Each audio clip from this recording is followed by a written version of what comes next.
तो भाई सवाल ये है कि यावर अपने घर से बस स्टॉप तक 5 किलोमीटर फी घंटे की रफ्तार पे चलकर जाता है और फौरन उसको बस मिल जाती है और वो बस में बैठ जाता है।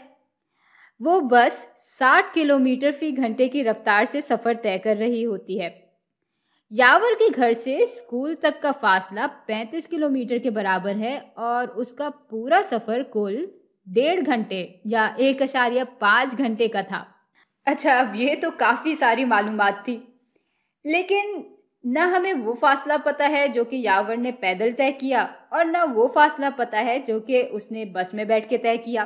तो भाई इन दोनों ही नामालूम चीजों के लिए हमें कोई वेरिएबल चुनना होगा। तो इस पहले वेरिएबल को हम W से दिखा देते हैं और इस दूसरे वेरिएबल को हम B से दिखा देते हैं।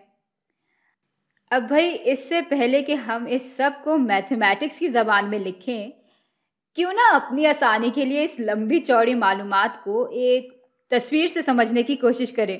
तो भाई ये जो खूबसूरत सा घर मैंने बनाया है वो यावर का है और इसके घर से 35 किलोमीटर के फासले पे यावर का स्कूल है और इस फासले को हम यहाँ लिख लेते हैं कि ये 35 किलोमीटर के बराबर है।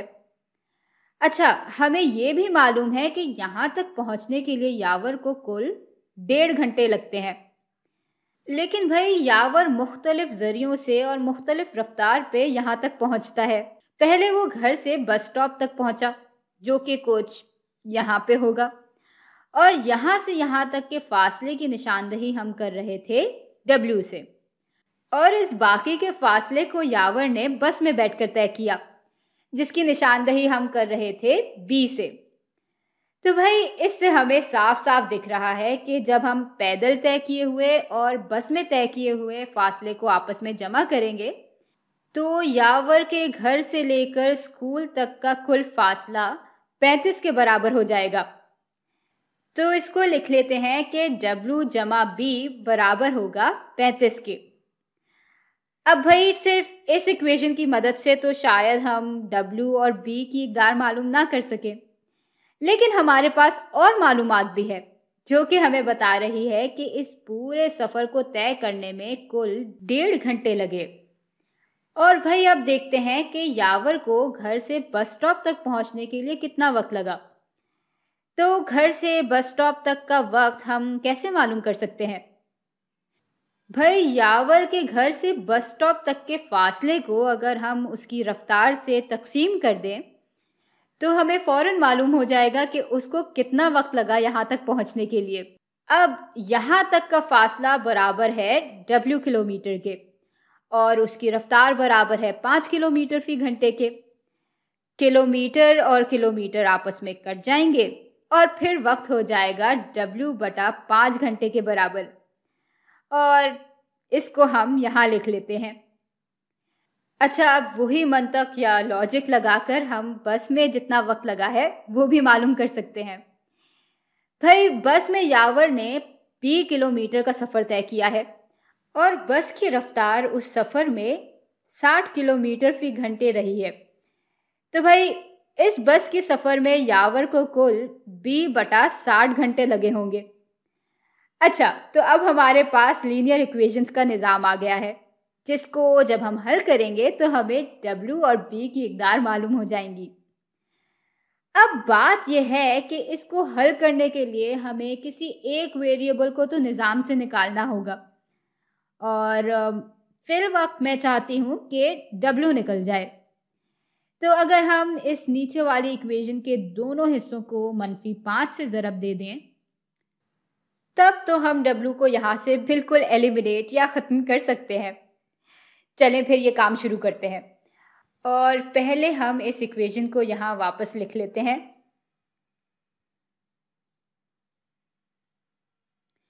और अब इस पूरी इक्वेशन को ज़रब दे देते हैं -5 से। तो यहाँ 5 और 5 कट जाएंगे और हमारे पास -W आ जाएगा और -5 ज़रब B बटा 60 बराबर हो जाएगा -B बटा 12 के और ये पूरी चीज़ बराबर हो जाएगी -5 ज़रब 1.5 बराबर होते हैं -7.5 के। और अब इस इक्वेशन के बाएं तरफ को इस ऊपर वाली इक्वेशन के बाएं तरफ में हम जमा कर लेंगे और इसी तरह इस इक्वेशन के दाएं हिस्से को इस ऊपर वाली इक्वेशन के दाएं हिस्से में जमा कर लेंगे। तो भाई मस्बत W और मनफी W तो आपस में कट जाएंगे, यानी हमारा एक वेरिएबल तो एलिमिनेट हो गया। अब बाएं तरफ रह जाएगा b माइनस b/12, जो कि बराबर होता है 11b/12 के। और भाई दाएं तरफ हमारे पास है 35 माइनस 7.5, जो कि बराबर हो जाते हैं 27.5 के। अच्छा, अब जब ये बेचारा फ्रैक्शन की सूरत में हमें दिया हुआ है तो इसके साथ हम नाइंसाफ़ी क्यों करें, इसको भी फ्रैक्शन की सूरत में लिख लेते हैं। तो ये हो जाएगा 55/2 के बराबर।